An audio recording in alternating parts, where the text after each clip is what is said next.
যারা যারা এখনও এসআইআর ফর্ম ফিল আপ করেননি তাদের জন্য এই ভিডিওটা বানাচ্ছি, দেখে নিন ভিডিও কী কী লিখতে হবে। ফার্স্ট দিয়েছে জন্ম তারিখ, এখানে জন্ম তারিখ লিখবেন। এখানে জন্ম তারিখ, ওকে জন্ম তারিখ দেবেন যা যা আছে যেমনটা ওকে আপনার ভোটার কার্ডে দেওয়া আছে সেরকম জন্ম তারিখ দেবেন এখানে। নেক্সট দেবেন আধার নাম্বার দেবেন এখানে, আধার নাম্বার যার যার যেটা আছে আধার নাম্বার দেবেন এখানে। তারপরে মোবাইল নাম্বার দেবেন এখানে একটা। তারপরে যিনি এখানে ভোটার অধিকারী আছে তা না ওনার পিতার নাম দিতে হবে এখানে, পিতা জীবিত থাকলেও দিতে হবে, আর পিতা যদি জীবিত না নেই তাও দিতে হবে। এবং পিতার যদি এপিক নাম্বার থাকে তাহলে পিতার এপিক নাম্বার এখানে দেবেন, পিতার এপিক নাম্বার এখানে দেবেন, এখানে টিক লাগিয়ে দেবেন।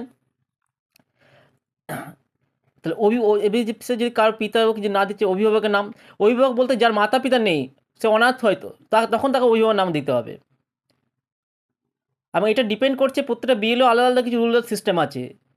যদি আপনার অভিভাবকের নাম লিখতে দেন তাহলে বিএলওর সঙ্গে কন্ট্যাক্ট করে কথা বলে পরে আপনাকে লিখতে হবে।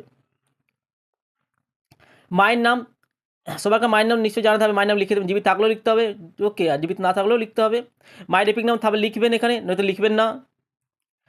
তারপরে হচ্ছে এখানে হচ্ছে যদি স্ত্রী হয় তাহলে স্বামীর নাম দেবে এখানে, আর যদি এটা স্ত্রী হয় তাহলে তো স্বামীর নাম দেবে।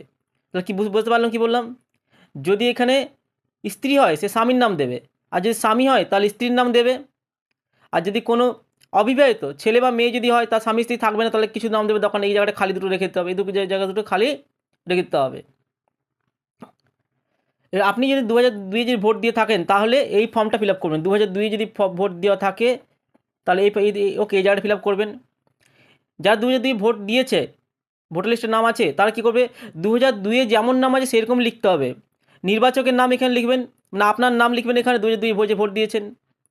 এপিক নাম্বার 2002 ভোটার লিস্টে যেরকম এপিক নাম্বার দেওয়া আছে ওই এপিক নাম লিখতে হবে।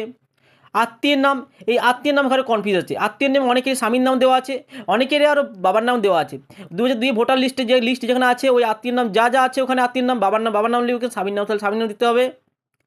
সম্পর্ক, এইখানে মেন হচ্ছে সম্পর্কটা হচ্ছে প্রবলেমটি, যে সম্পর্কটা কী দেবেন এখানে যে আত্মীয়র নাম, যদি এখানে ধরুন এখানে আপনার নাম আছে, ধরুন আপনার নাম হচ্ছে ওকে, আমি একটা নাম দিলাম যে XYZ, এবার আপনার ওকে আত্মীয় নাম বাবার নাম দেওয়া আছে, যেমন বাবার নাম দেওয়া আছে ওকে অমিত দেওয়া আছে, ধরলাম অমিত ঘোষ দেওয়া আছে। তাহলে আপনার সাথে এনার আত্মীয় কি যদি বাবার নাম যদি হয় তাহলে কী লিখবেন, এটা ফাদার লিখবেন। যদি এখানে যদি যদি হাজব্যান্ডের নাম দেওয়া থাকে, কারণ যদি স্ত্রী হয় তাহলে কি তার হাজব্যান্ডের নাম দেওয়া থাকবে, তাহলে তিনি কী লিখবেন এখানে হাজব্যান্ড লিখবেন। ক্লিয়ার হয়েছে? নেক্সট সম্পর্ক সম্পর্ক কী লিখলাম বললাম যে সম্পর্ক এখানে হবে ওই ফাদার বা হাজব্যান্ড। বুঝতে পেরেছি? যার যেটা হবে, কারণ ফাদার হবে, যদি এখানে ফাদারের নাম থাকে ফাদার হবে, যদি হাজব্যান্ড না তো হাজব্যান্ড লিখবেন। জেলা, আপনি কোন জেলায় ভোট দিয়েছেন, রাজ্যের নাম, আমাদের পশ্চিমবঙ্গ হলে কী বলে জেলা, কী হবে জেলা, ওয়েস্ট বেঙ্গল।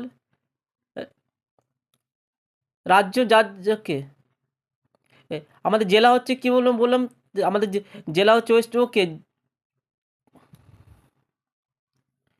এক মিনিট দাঁড়ান, দেখতে পাচ্ছি না, এক মিনিট কী দিয়েছে, যার যে ওকে এটা জেলা, ওকে যার যে জেলা আছে দেবেন এখানে, জেলার নাম কী দেবেন, ওকে বর্ধমান হলে বর্ধমান দেবেন, পুরুলিয়া হলে পুরুলিয়া দেবেন, বীরভূম হলে বীরভূম দেবেন। State West Bengal. বিধানসভা ওকে নির্বাচন ক্ষেত্র 2002 যে লিস্টটা আছে ওই লিস্টে লেখা আছে যে 2002 ওকে বিধানসভা ক্ষেত্রের নাম কি, বিধানসভার নাম কি, বিধানসভা ক্ষেত্রের লিস্টে নাম দেওয়া আছে, ওকে অংশ নম্বর ওখানে দেওয়া আছে, ক্রমিক নম্বর যে আপনার 2002 লিস্টে যে সিরিয়াল নাম্বারটা আছে ওটা ক্রমিক নম্বর ওখানে লেখা থাকবে, ক্রমিক নম্বরটা।